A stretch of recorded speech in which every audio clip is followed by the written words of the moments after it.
Bueno, el video anterior se cortó porque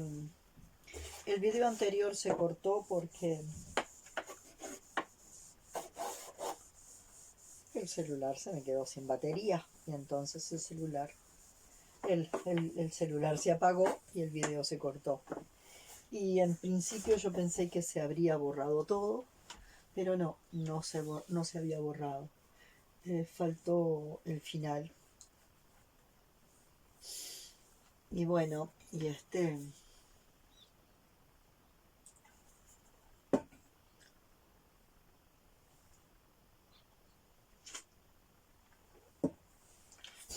hace un momento una amiga me hablaba de los tiempos psicológicos y los tiempos biológicos. Y yo le agregaría los tiempos lógicos, los tiempos psicológicos y los tiempos biológicos. Los tiempos lógicos, los tiempos psicológicos y los tiempos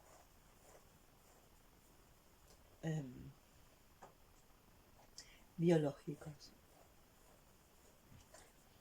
Y entonces ahí aparecería esto, ¿no?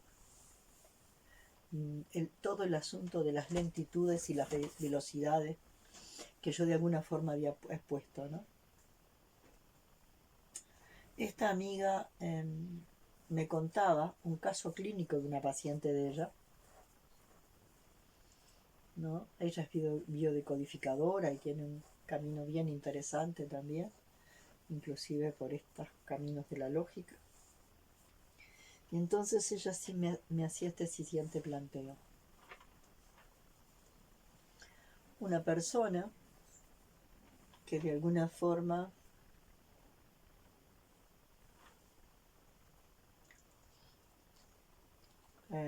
llegó a determinados nudos con la biodecodificación. Y bueno, y en esos nudos con la biodecodificación el tiempo biológico no alcanzaba como para darle tiempo al tiempo psicológico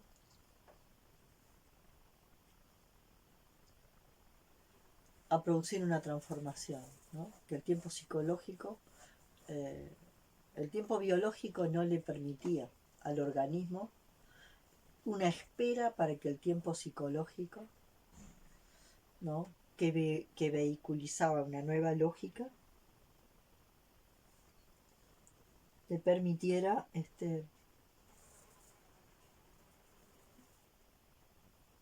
todo el proceso, ¿no?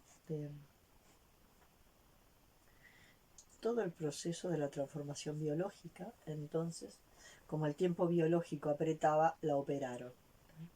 Entonces la operación era necesaria, ¿no? En tanto a qué, en tanto lo que estaba en juego ahí, que era que la persona quería apostar a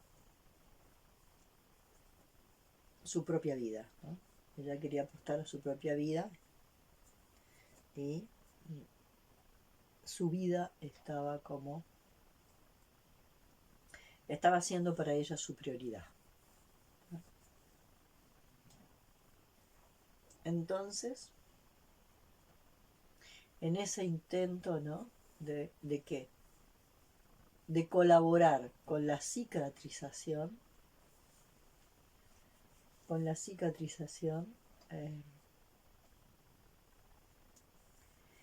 tomó determinado medicamento que aceleraba los procesos de cicatrización para que la recuperación de la operación fuera lo más posible, lo más rápida posible. Y el tema es el siguiente, que querer acelerar el proceso biológico generó tejidos que generaron adherencias, ¿no? Una cantidad de tejidos que terminaron obstruyendo, ¿no? Generando obstrucción. O sea, la regeneración de tejidos, que este medicamento que ayudaba a la cicatrización, o sea, produciendo eso, ¿no? Acelerando los procesos de restauración de tejidos, el medicamento tomado un poco a ciegas, lo que generó un exceso de tejidos en el lugar equivocado. Entonces, eso siento que es lo que sucede muchas veces cuando se pone en juego la desesperada necesidad de sanar. Entonces, ahí a mí me parece algo que tiene que ver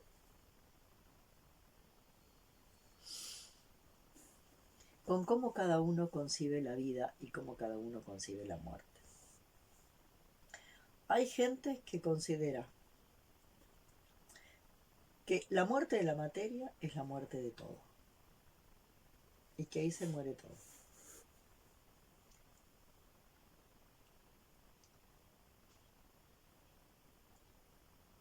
O sea, cuando se muere todo lo que es la materia, y fíjense en los tres modelos anteriores, ¿no? Metafísica 1, metafísica 2, metafísica 3. Si se muere la materia, ¿se acuerdan? Metafísica 1. La realidad primera es la materia. O sea, la nada crea como realidad primera la materia. Por lo tanto, si la materia que compone el cuerpo físico desaparece, desapareció todo lo que a partir de esa materia se generaba.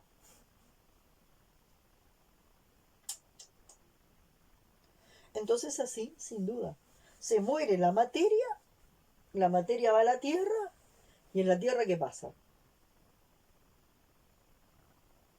Y en la Tierra, la materia se descompone.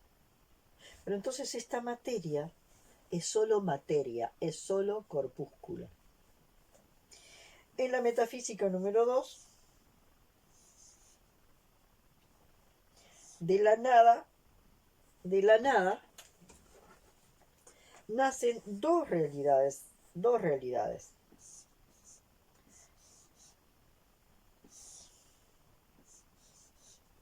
Una donde la materia y otra donde la energía, conciencia o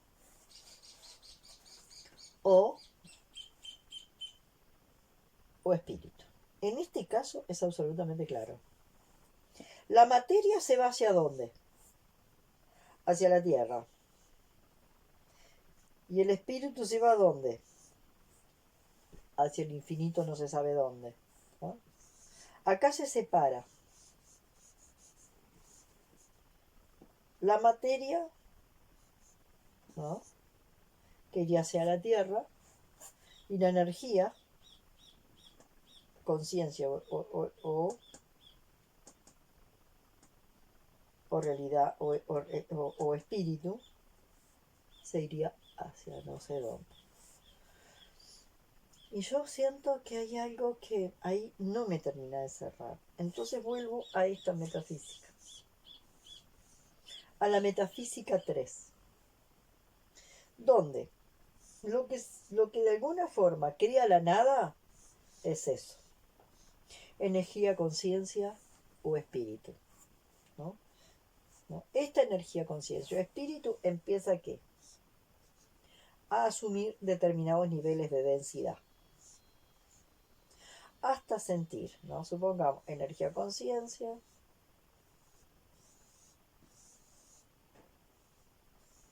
que va adquiriendo niveles de densidad hasta llegar a tener un núcleo con un nivel de densidad importante que le vamos a llamar materia.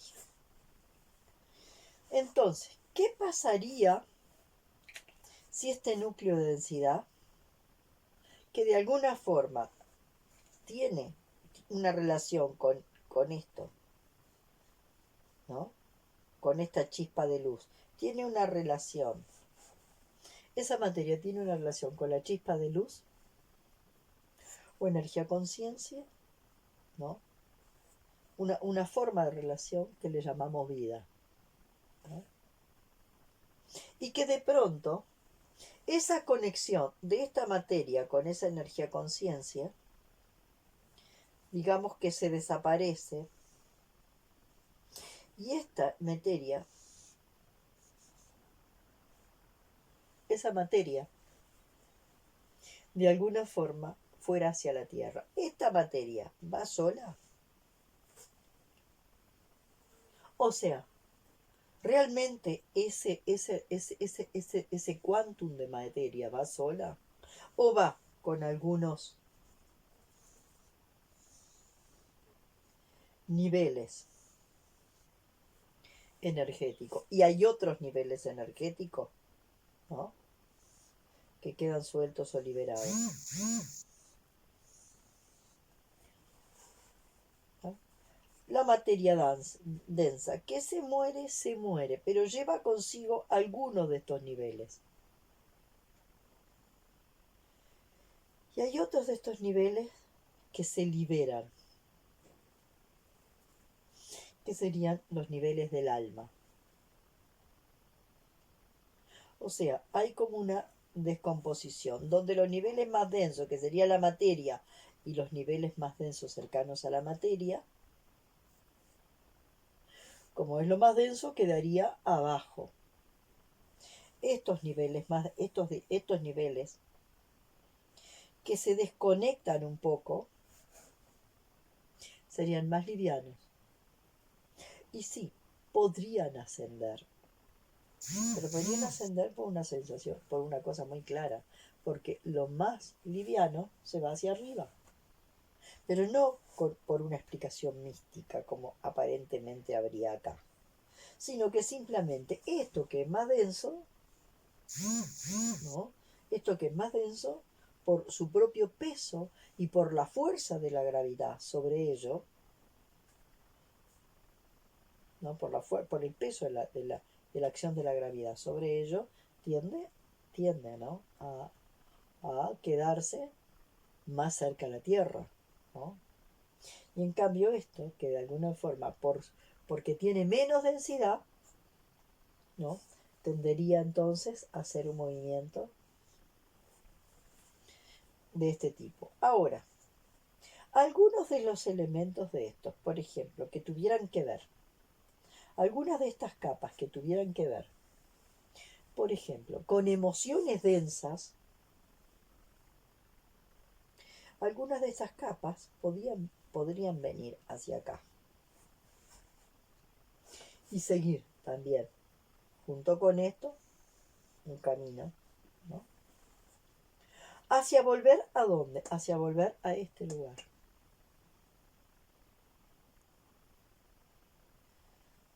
Acá, digamos que las emociones más densas generarían lo que nosotros le llamamos los campos mórficos, que sostienen energías densas, ¿no? Entonces ahí es cuando nosotros, esos campos mórficos que sostienen energías densas, es lo que de alguna forma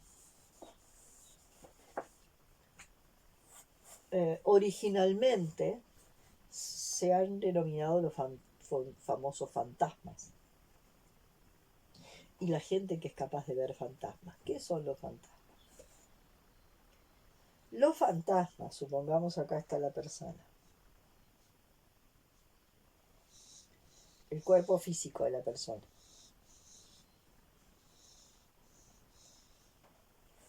Los fantasmas vienen a ser emociones densas, o sea, niveles de emociones densas, pesadas, ¿no?, que no son ni buenas ni malas, simplemente son niveles energéticos que siguen como en patrones de densidad. Entonces, esas emociones densas en el momento en que la persona se mueve, eh, como son intensas, se despiden biofotones, ¿no? Tanto en situaciones en el momento de la muerte, como también en situaciones críticas. Y después la gente dice que en una casa, las personas dicen que en una casa hay fantasmas. ¿Qué es lo que pasa? Todos estos biofotones, ¿no? Que por ejemplo cuando en una casa hubo un crimen o algo por el estilo, que ya sea en la situación de la muerte o en la situación de un crimen, aunque la persona inclusive no se haya muerto, en ese evento se despiden biofotones, biofotones de densidad pesada. Esos fotones, esos biofotones, tienen la posibilidad de reorganizarse y desorganizarse, reorganizarse y desorganizarse, se reorganizan y se... Cuando se reorganizan, van a tomar una forma similar al cuerpo. ¿Ah? Y ahí es donde aparentemente es posible ver los fantasmas o las almas en pena o todo eso que se ve. ¿Ah? Cuando se organizan, tienen la... Es como si se organizaran de acuerdo a la plantilla que tenía el cuerpo físico de la persona. Entonces, esta carga de biofotones se organizan y se desorganizan, se organizan y se desorganizan, ¿no? Estos biofotones pueden impregnar, por ejemplo, las paredes de una casa, pueden impregnar los objetos, ¿no? Y pueden estar impregnando eso, pero a la vez pueden moverse en los distintos espacios. Entonces, acá para mí ha habido algo que para mí ha sido bien, bien importante, ¿no? Eh, Hay una línea de trabajo que son las constelaciones inmobiliarias. A veces se habla de limpiar una casa. Y entonces, la gente que trabaja en los niveles esotéricos y demás, lleva determinadas cosas, sonidos, olorcitos y esto para acá, para allá, y hacen toda una historia donde limpian la casa de las energías negativas. ¿Qué es lo que sucede en una constelación inmobiliaria? En una constelación inmobiliaria lo que sucede es que los biofotones que de alguna forma despidieron algunas personas en una situación de crisis, impregnan a la casa y quedan en la casa. Y más allá de que las veas o no las veas, decimos que la casa se enferma. La casa no está enferma, la casa no está enferma, la casa lo que tiene es que está impregnada por los biofotones que esa situación crítica le impregnó. Entonces cualquiera puede venir y hacer una limpieza de la casa. Y es muy probable que haya, que haya un alivio dentro de la casa con esa limpieza de la casa, ¿no? Que de alguna forma, por, si yo traigo un elemento que de alguna forma, ¿no? Si yo tengo, por ejemplo, yo tengo acá en la casa un montón de elementos, ¿no? De elementos, ¿no? Con esa carga. Y yo vengo y traigo unos elementos así, por un tiempo estos elementos, los elementos que traigo van a neutralizar eso. Hasta que estos elementos se apagan de alguna manera. Pero estos elementos tienen otro anclaje, que tiene que ver con esa organización, que tiene que ver con esa emoción que está presente en esos biofotones que emergieron de esa situación crítica. En una constelación amabiliaria lo que se hace se trabaja especialmente con la causa original. Por ejemplo, a una constelación llegó una persona que habían contratado para una casa durante 5 años los arquitectos mejores que habían en esa ciudad. Y con los mejores arquitectos, encontrando las mejores soluciones, entre comillas, mejores arquitectos, mejores mejores soluciones, mejores materiales, mejores instrumentos, hacía 5 años que invertían dinero en esa casa. Impresionante. Empezando a indagar lo que aparece en esa casa, en la historia de la casa, es que a través de la historia de la casa, la habían habitado 5 familias diferentes, y en cada una de esas familias, alguien de esa familia se había suicidado. Quiere decir que había una acumulación de suicidios.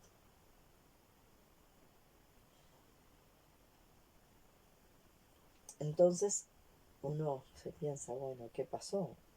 ¿Es la energía negativa de la casa que hizo que la gente se suicidara? Bueno, o no. O es un primer suicidio que tenía otras causas.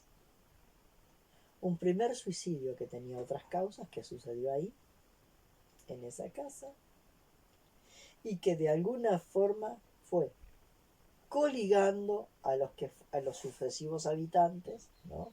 A los sucesivos habitantes que vivían ahí, que fueron habitando esa casa y fueron impregnando a los habitantes de las mismas emociones densas, y de alguna forma esos biofotones generaron las mismas emociones, los mismos patrones mentales, y llevaron a la misma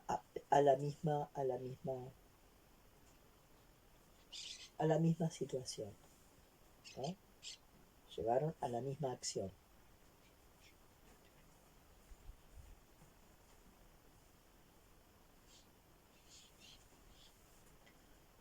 Cuando en una constelación inmobiliaria se va al primer caso y al primer suicidio y a la herida que hubo debajo del primer suicidio, ¿no? De por qué cuál es el trauma que hubo debajo del primer suicidio, y por qué después esa casa empieza a atraer personas con dramas similares, familias con dramas similares. Entonces la historia está, poder abrir el cuadro por cuadro de la primera familia y el trauma que había en esa primera familia, que terminó dando como resultado un suicidio, ¿no? Y cómo esa casa atrajo personas, ¿no? Con traumas similares, con dramas similares, que provienen de traumas similares, ¿no? Y que llegan a la misma conclusión, reproduciéndose un patrón de suicidio en la misma casa. Hasta que alguien decide zambullirse en eso y empezar a ver qué fue lo que pasó en, en el momento en el momento primario, ¿no? Esa primera familia, ¿no? Que habitó la casa por primera vez. Y qué fue lo que llevó al suicidio. Y abrir esa primera escena. Y empezar a reordenar esa primera escena. Observando cuál fue el desorden de esa primera escena para poder ordenar esa primera escena. Y a partir de ahí, es como si, por efecto dominó, empieza a producirse una sanación que de alguna forma opera, ¿no? En todos los que de alguna forma habitaron esa casa, en todos los árboles genealógicos que habitaron esa casa. Quiere decir que no solo redunda en el beneficio de la familia que va a abrir el campo para poder observar esta situación, sino que va a abrir y va a despejar, ¿no?, el drama, ¿no?, generado por ese trauma, ¿no? Porque un trauma, ¿qué es? Un trauma es un drama que queda inconcluso. Eso es un trauma. Un drama que queda inconcluso. Un drama, la vida nos pone esos desafíos que son los dramas. ¿Qué tiene? Como lo vemos, como lo vemos, ¿no? Una presentación en literatura, una presentación, un nudo y un desenlace con resolución. Cuando no ocurre el desenlace, ¿no? El desenlace entendido como qué? El desenlace entendido como resolución de este nudo. Algo se trunca. Y esto se va a empezar a producir. Cada vez que se comience algo, se va a generar qué.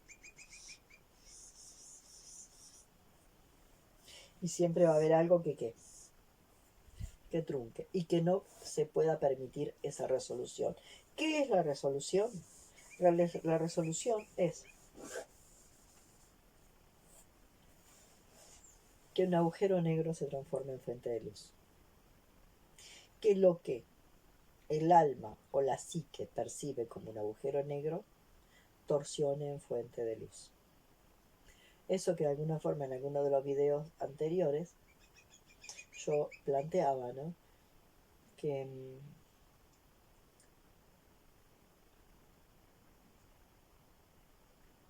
a mí me permitió dar vuelta y permitir que un agujero negro se transformara en fuente de luz,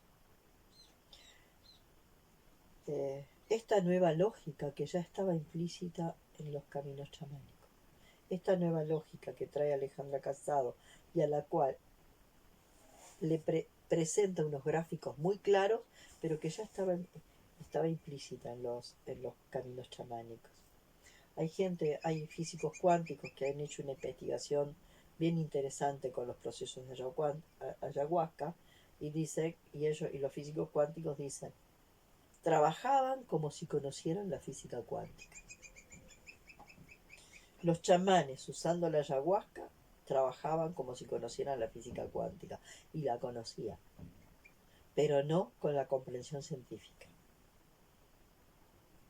De alguna forma la manejaban y la conocían, pero no con nuestro modo científico de comprenderlo. ¿Se entiende? Creo que se entiende. Entonces,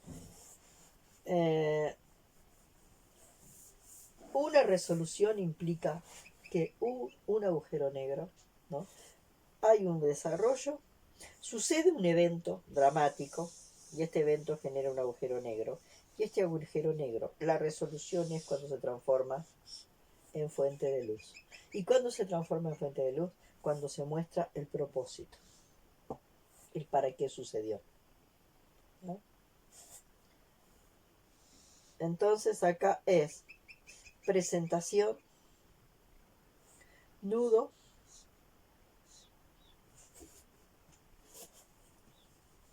y desenlace o resolución.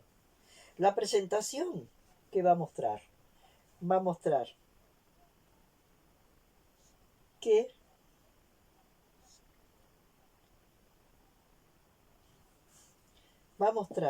y esto acá el orden hay que tener acá el orden puede como jugarnos malas pasadas.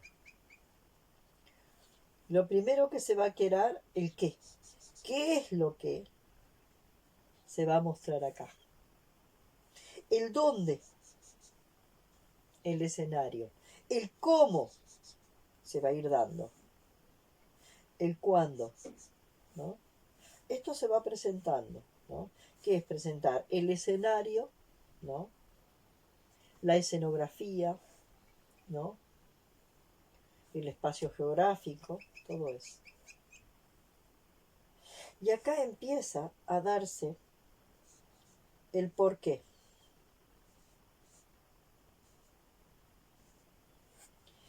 Acá entra esto y acá empieza a aparecer acá es cuando se empieza a dar el nudo, es cuando todos estos elementos,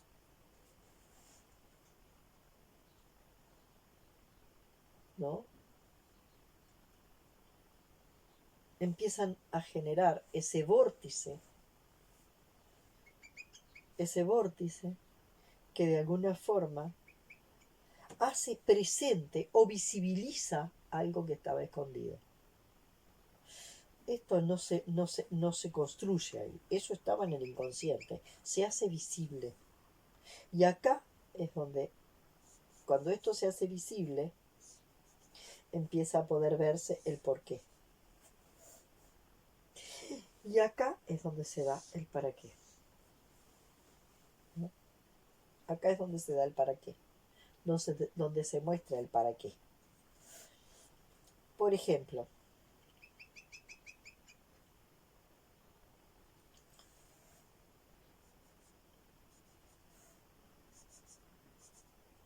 en el caso, volvemos al autor, a referenciarme en mi situación.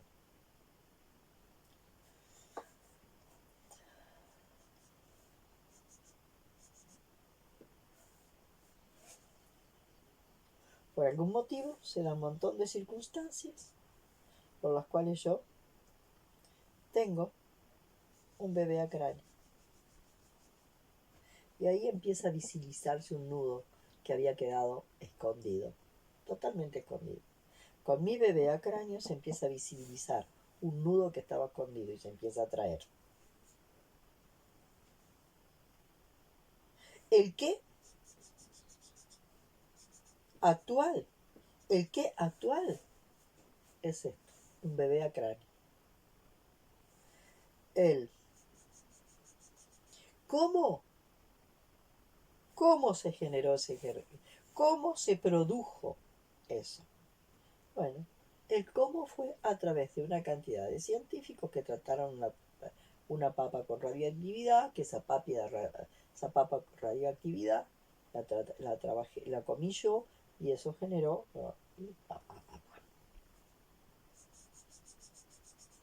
¿Dónde? En Uruguay. Donde esa papa se desplegó, ¿no? Uruguay. ¿Cuándo?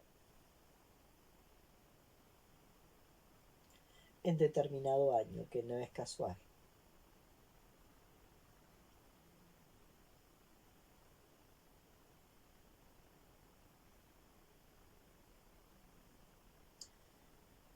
Entonces, el evento se activó y se hizo visible como drama. Quedó como trauma. Quedó como trauma durante muchísimo tiempo. Realmente no habían elementos, yo no tenía ni circuitos lógicos, ni circuitos neuronales, ni había en el entorno capacidad de poder hacer esa lectura, de que acá había un porqué, que estaba mucho más allá de esto, y que era un porqué transgeneracional.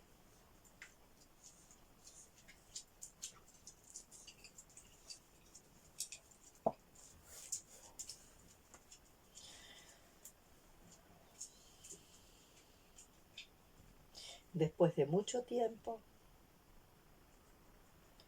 podemos entrar de verdad a ver este porqué transgeneracional. Y ese porqué transgeneracional ya empieza a generar como otro oxígeno acá. Y de a poco ese porqué transgeneracional empieza a mostrar el para qué. El para qué. Entonces, el por qué en esa constelación lo dice el alma o la psique de mi bebé, o el campo mórfico que conserva la memoria de mi bebé, cuando dice: Algo muy grande me aplastó la cabeza y la mitad del pecho.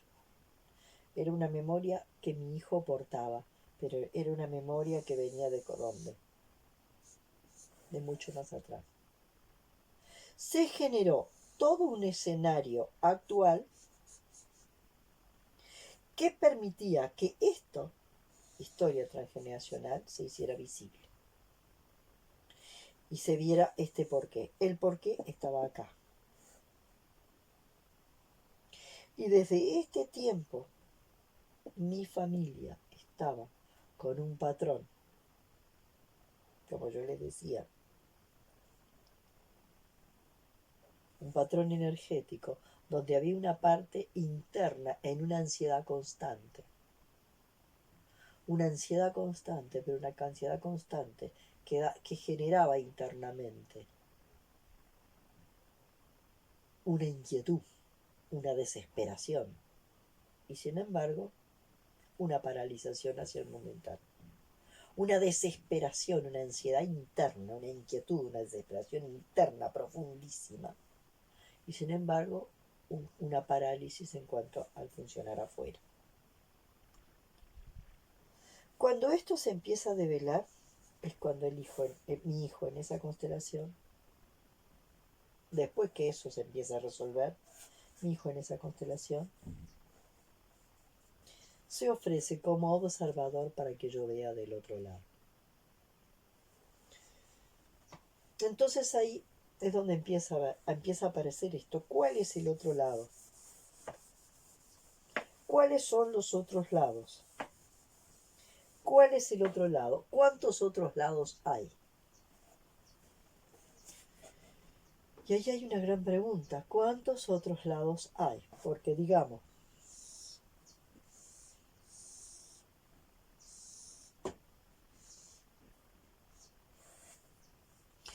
que desde acá no se puede ver por ahí y de acá no se puede ver para acá. Eso ahí es imposible. Donde eso puede empezar a suceder es acá. Desde acá se puede empezar a ver para acá y desde acá se puede empezar a ver para acá. Pero también hay una historia sobre esto, sobre este ver y no ver.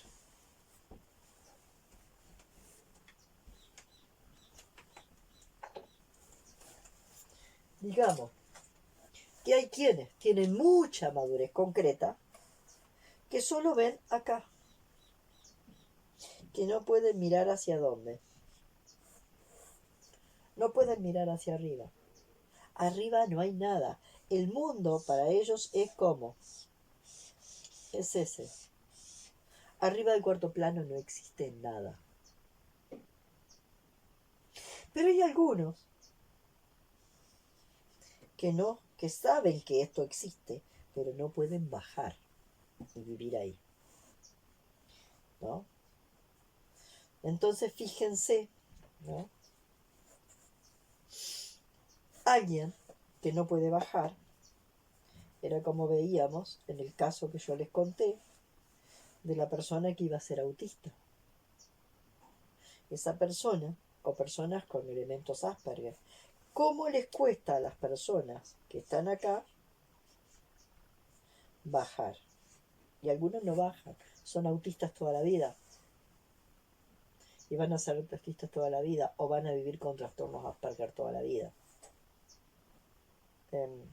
Ahí hay esta película de... hay una película, Temple Jardin, no sé bien cómo es. Hay una película muy especial que es una película verídica sobre una persona que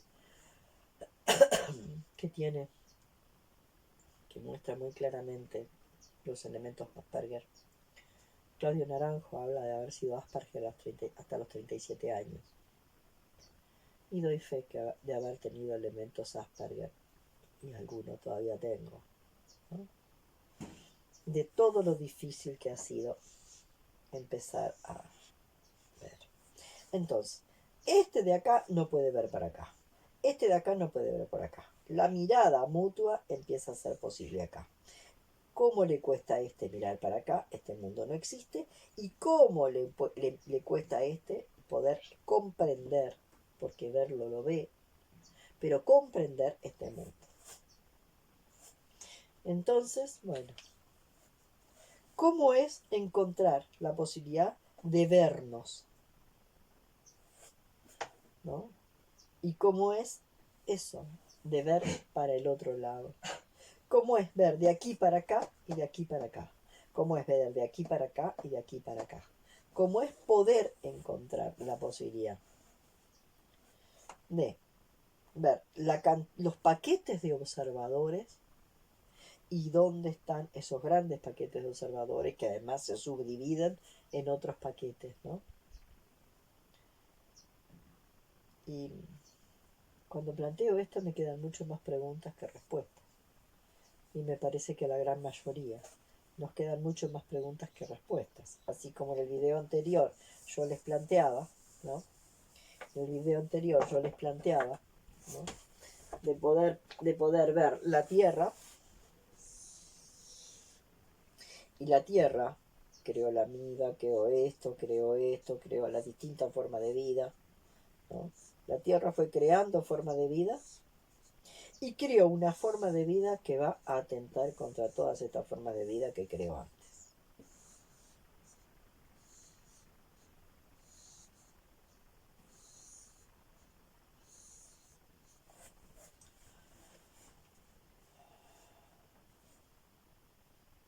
Esto sucedió antes. Cuando creó a los dinosaurios amenazaban con toda la forma de vida anterior y por eso los dinosaurios desaparecieron. ¿Es un error que ya cometió la Tierra?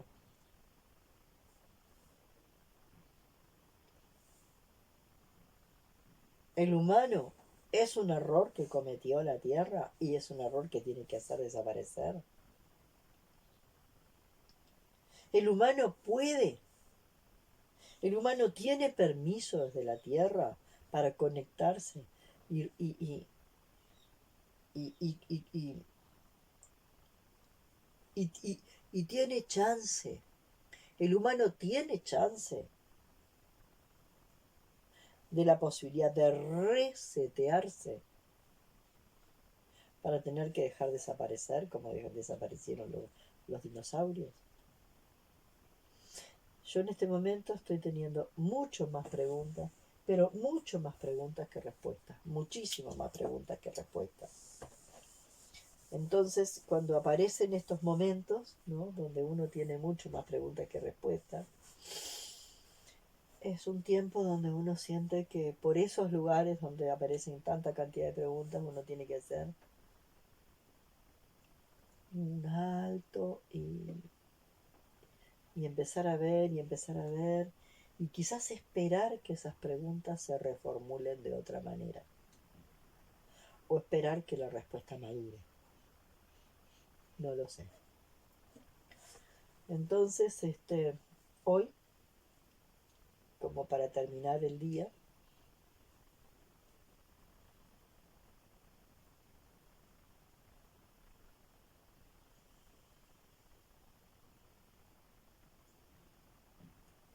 estoy sintiendo que estoy volviendo un poco a aquello, ¿no? Aquello que les decía, ¿no? Que poder ver el tiempo lineal, ¿no? Que habla de trayectoria, y en esa trayectoria ir cambiando permanentemente de lugar físico o de contenido psíquico, o darle tiempo a las cosas para madurar, que era lo que veíamos acá. Este tiempo de las frecuencias, ¿no? Tiempo de las frecuencias, en vez del tiempo, ¿no? De la traslación. Y entonces ver que este tiempo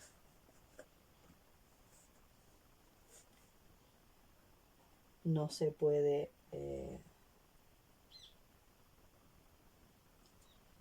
este tiempo no se puede apurar. Este tiempo tiene un ritmo que es suyo. Entonces ahí vuelvo de vuelta a algo que decía Alejandra Casado, ¿no? Que de alguna forma, aunque ahora tome alguna cosita muy de tanto en tanto, tomo lo que necesito para este proceso. Cuando Alejandra Casado decía que podemos estar en tiempos de sentirnos tontos, tontos, tontos, y de pronto algo se abre, ¿no? Y aparece una brillantez nueva, ¿no? O se hable, ¿no? Como decíamos, todo gris, gris, gris, gris, gris, todo gris, me parezco daltónico y de pronto un chispazo y se abre un universo de colores, ¿no? Entonces, esto, como les decía, tiene su tiempo y esto no se puede apurar.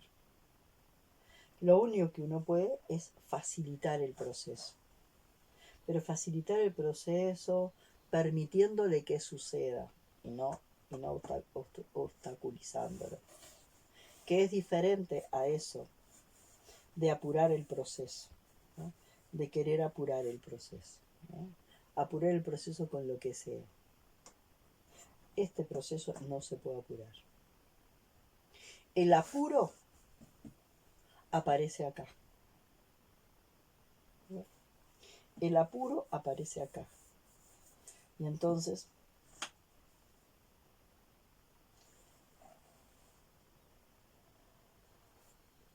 saber que a veces es más importante quedarse en esto que estar saltando de una cosa a la otra en forma permanente. Poder enraizar cada uno de estos momentos. Enraizar profundo de esta forma cada uno de estos momentos. Y no saltar a un contenido siguiente hasta que esto no quedó enraizado en profundidad, ¿no? Acá en este sentido yo vuelvo a tomar la idea de acá, me llega esto, ¿no? Me llega esto, ¿no? De la gente que de alguna forma considera que en el momento de la muerte se acabó todo. ¿Se acabó todo qué?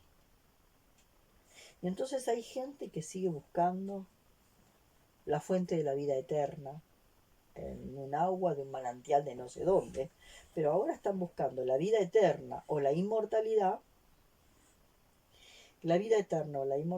a través de la ciencia. O sea, buscando en una fuente científica cómo lograr la inmortalidad. Y hay montones de científicos queriendo lograr la inmortalidad.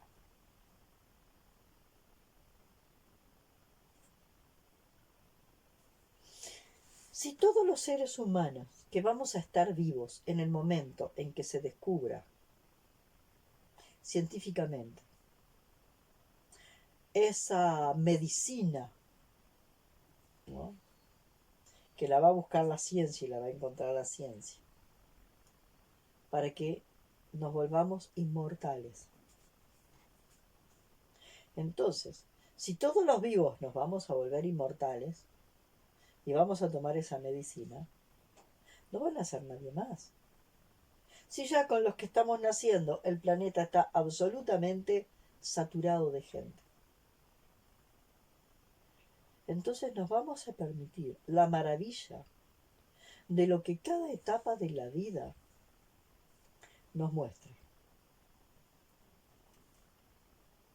Y de todos los procesos que cada etapa de la vida nos muestra. Es como que de pronto todas las plantas se quedaran eternamente en el producir frutos, producir frutos, producir frutos. Entonces las plantas llegaron a su madurez y ahora producen frutos, producen frutos, producen frutos. Las plantas nunca se mueren. Las plantas nunca van a dar semilla, porque ¿para qué? Si la planta se volvió inmortal, no necesita dar semilla. Va a ser una planta eterna dando frutos eternos. no va a dar semilla. La semilla no va a germinar, la semilla no va a crecer. Y por lo tanto la semilla no va a dar flores. ¿Cuál sería el beneficio? ¿Y cuál sería la mejora de esa situación? Plantas que sin necesidad de tener flores, fructifiquen y fructifiquen y fructifiquen y fructifiquen. Y no van a dar semillas porque la semilla no se necesita. Porque esas plantas van a ser eternas y van a producir frutos en forma eterna.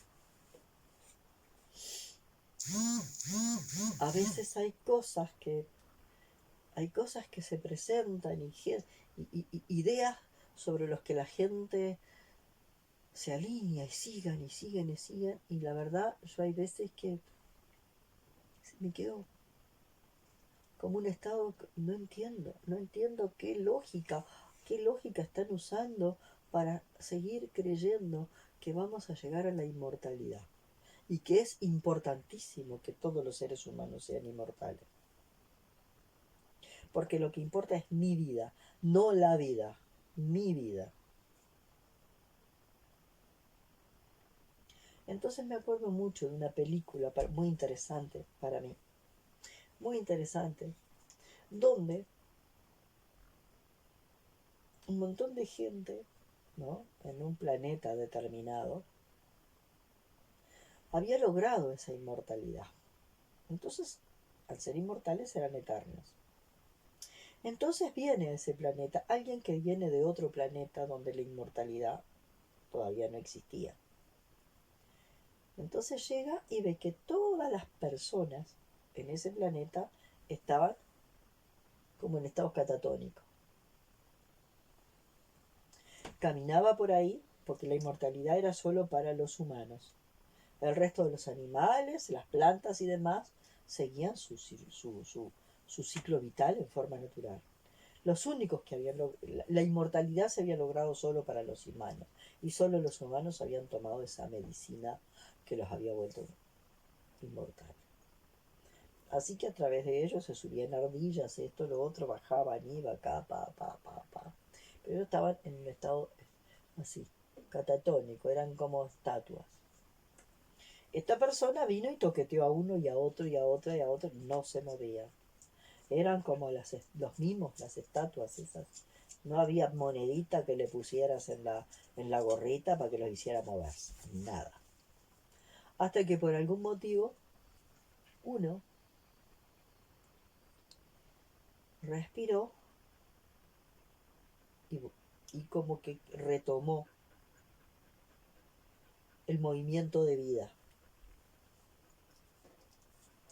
Entonces este que venía de otro planeta le preguntó, ¿y por qué estaban todos así? Y él le dice, ¿y qué querés? Si somos eternos y tenemos la eterna eternidad para hacer todo lo que se nos ocurra hacer, y para vivir todo lo que se nos ocurra vivir, la eternidad la tenemos a nuestra disposición. Y como tenemos la eternidad para hacer todo lo que tenemos que hacer, no tenemos motivación para hacerlo mañana. Así que bueno,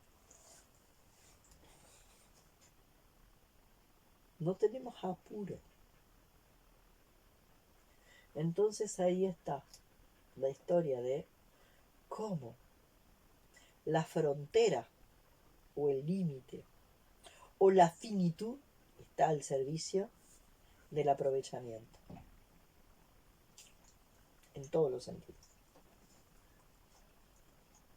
Quien tiene mucho dinero no lo puede aprovechar. Está desbordado por el dinero y no lo puede aprovechar.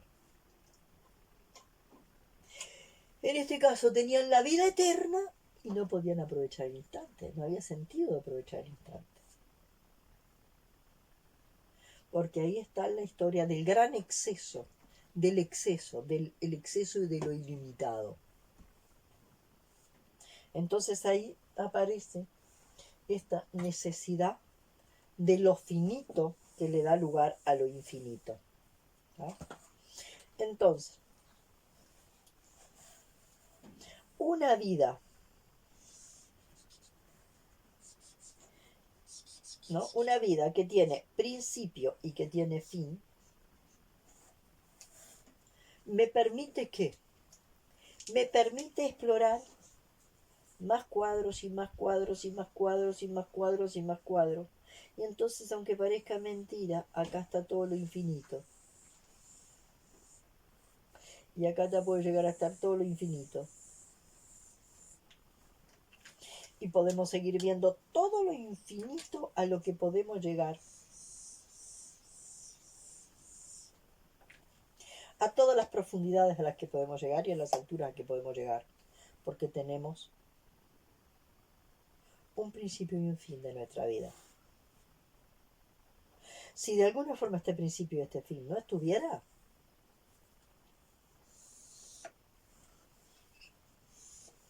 ¿y qué necesidad de hacer toda esa vuelta tenemos? No hay necesidad. No hay ninguna necesidad. Esto acotado me permite ese movimiento. Es de alguna forma lo que nos puede pasar en todos los planos.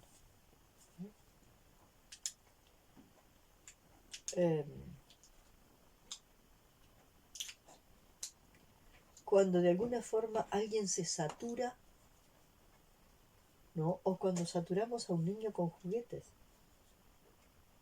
Cuando saturamos a un niño con juguetes, y juguetes que además lo hacen todo,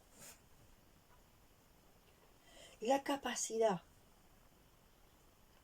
de exploración, ¿no? Y la energía creativa se pierde. Entonces, la finitud. Tenemos estos poquitos juguetes. Y con estos poquitos juguetes, que además hacen poco, no lo hacen todo, con esos poquitos juguetes, tú puedes hacer toda la exploración y el aprovechamiento que quieras. Y como eso, todo en la vida.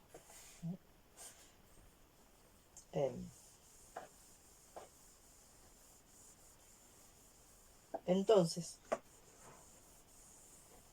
me aparece esto, ¿no? Como el mundo concreto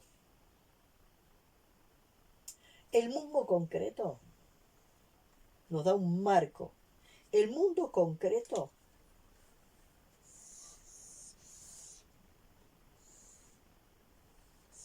este mundo concreto nos pone un marco donde de alguna forma en ese marco concreto, aprovechando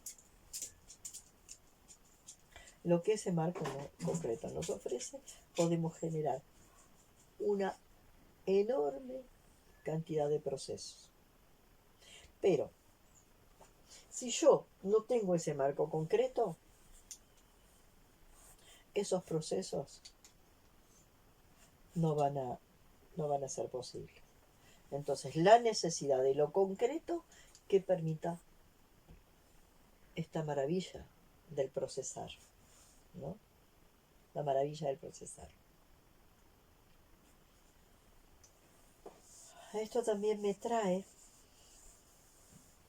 otro asunto que se van como enganchando unos con otros. Esto me trae otro asunto. Yo he escuchado hablar mucho del duelo del transgeneracional, que donde aparentemente con el duelo del transgeneracional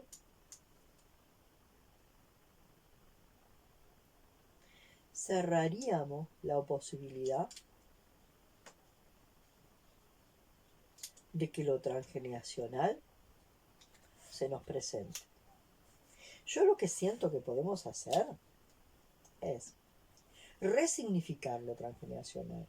Y ahí es cuando yo sigo diciendo que cuando yo resignifico lo transgeneracional, el pasado se vuelve una galera mágica. acá está el pasado. Y el pasado resignificado se vuelve una galera mágica. ¿Está? Entonces yo no necesito eliminar este pasado transgeneracional. Para nada. Yo no necesito eliminar ese pasado transgeneracional. Necesito permitirle que se presentifique. Porque yo, lo que tengo de este pasado, lo que a mí me ha quedado de ese pasado, porque justamente he quedado congelado con el trauma y que yo no comprendí la escena y no la resolví. Entonces acá tengo acumuladas una infinidad de eventos pasados que no se abrieron, que no se comprendieron, que no se resolvieron. Cantidad de agujeros negros que no se convirtieron en fuente de luz. Entonces, la cantidad de agujeros negros que tengo acá, llamemos agujeros negros, llamemos que están inconclusas, llamemos historias sin sanar, llamamos dramas sin resolver. Toda esa cantidad de agujeros negros son fuentes de luz en potencia, que pueden ser sacados a la luz, cada uno de ellos, ¿no? Y cada uno de ellos transformarse en fuente de luz. Entonces hay como una necesidad de que este pasado cortar acá y que este pasado no exista y abrirse a no sé qué cosas nuevas. Y por supuesto que sí, que cada una de estas cosas, cada una de estas fuentes de luz va a llevar a traer cosas nuevas.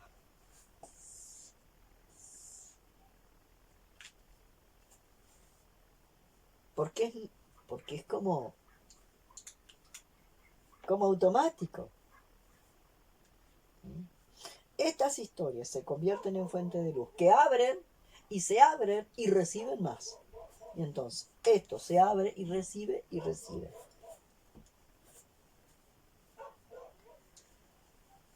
Entonces, ya les digo, hoy estoy un poco en esas cosas que me cuesta entender, que bueno, que vamos a ser inmortales y que hay toda una fantasía por ahí de donde vamos a llegar a ser inmortales.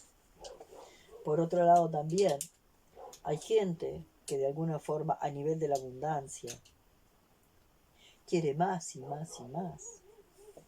Entonces,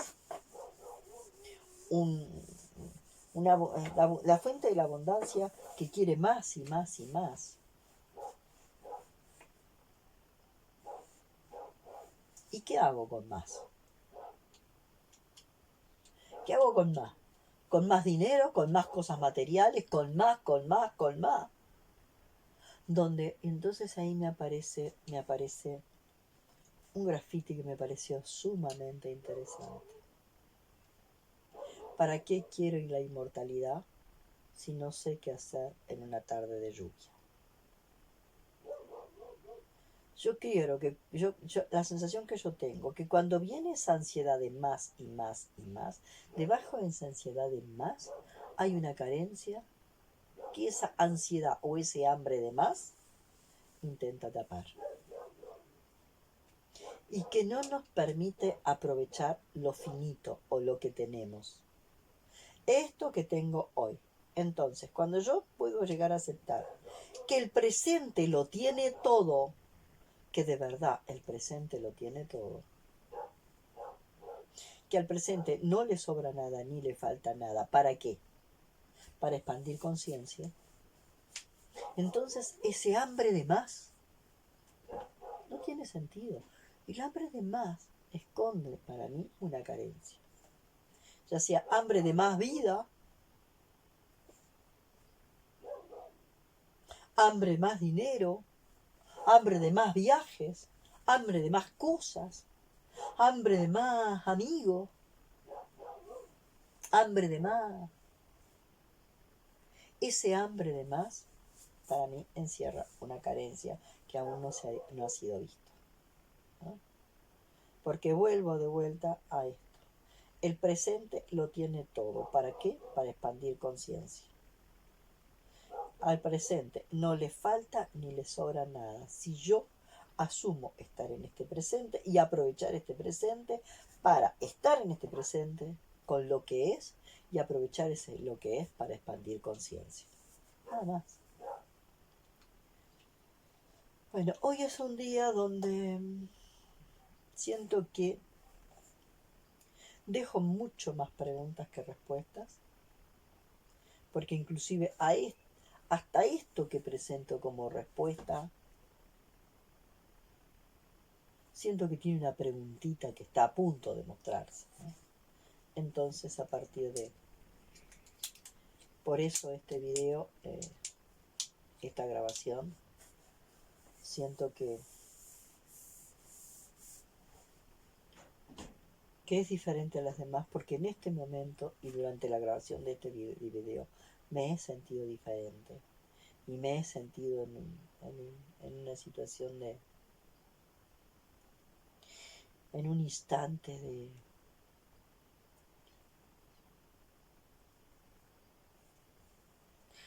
de incertidumbre frente a una cantidad de cosas, ¿no? Y ahí me parece esto interesante. Bloques de certeza. Nosotros venimos de una cultura basada en bloques de certeza, que son en realidad dogmas. Bloques de certeza incuestionables. Vamos a pasar, posiblemente, por este tiempo de la incertidumbre. Pero en esta incertidumbre aparecen experiencias de certeza. Estas experiencias de certeza que son los darse cuenta. Y después de esta experiencia de certeza, esto se transformó. Y aparece otra experiencia de certeza que esto se transformó. O sea, acá hay un instante donde esto se transforma y acá hay un instante donde esto se transforma. Porque empiezan a suceder que la experiencia de certeza me empieza a producir qué. Cada experiencia de certeza me empieza a producir qué. ¿No? Estos procesos. Que es diferente a cuando veníamos con el dogma. Estos bloques de certeza que de alguna forma se mantienen estables e incuestionables, ¿no? En cambio, cada experiencia de certeza trae algo, una información nueva, que lo que produce es esto. Entonces, a partir de esto, este pedazo ya no es el mismo. Y a partir de esto, este pedazo ya no es el mismo.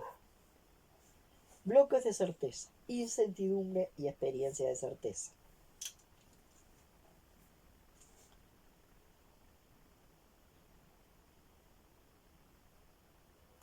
Bueno, hoy estoy sintiendo como de dejar por acá, porque ya les digo, hoy me estoy sintiendo un poco rara,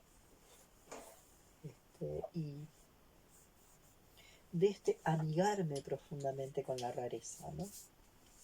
Hoy hablábamos con una amiga que ¿cómo es esto de amigarse con la rareza? Viniendo de un mundo donde los raros eran peligrosos, los raros eran peligrosos, los raros eran deformes, degenerados, peligrosos, y bueno, y otra serie de características. Y lo raro generaba un estado de alerta, ¿no? Y cómo es amigarse con la rareza y saber que la rareza es la posibilidad de saber que algo nuevo, la rareza es la posibilidad de que algo nuevo se está gestando. Entonces, ¿cómo es amigarse con eso, no? Bueno, ¿cómo estás? Bueno, acá estoy. Raro. Bueno, raro. Cuando estoy raro es porque tengo la conciencia clara de que en esta rareza se está gestando algo nuevo. Y entonces, si salimos de este estado de rareza, que es previo a esto, y este estado de rareza, que es previo a esto, bueno, bienvenido, algo nuevo se está gestando. Y en algún momento, ¡pac! Y en algún momento, ¡pac! Entonces, bueno, veremos qué sale de este estado de rareza en el que me estoy sintiendo esta tarde, ¿no? Es como haber dado y ofrecido y compartido y generado en el mismo, porque de alguna forma me pasa algo, que en el mismo proceso de grabar el video me están pasando cosas en forma permanente, ¿no?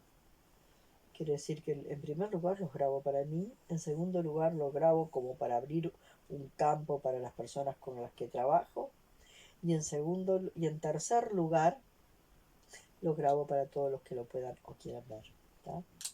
Pero bueno, en este momento, con este estado de rareza en el que estoy, algo irá a pasar que no sé qué es. Bueno, hasta la próxima, que con este estado no sé cuándo vendrá. Nos vemos. Cuando tenga que ser, será.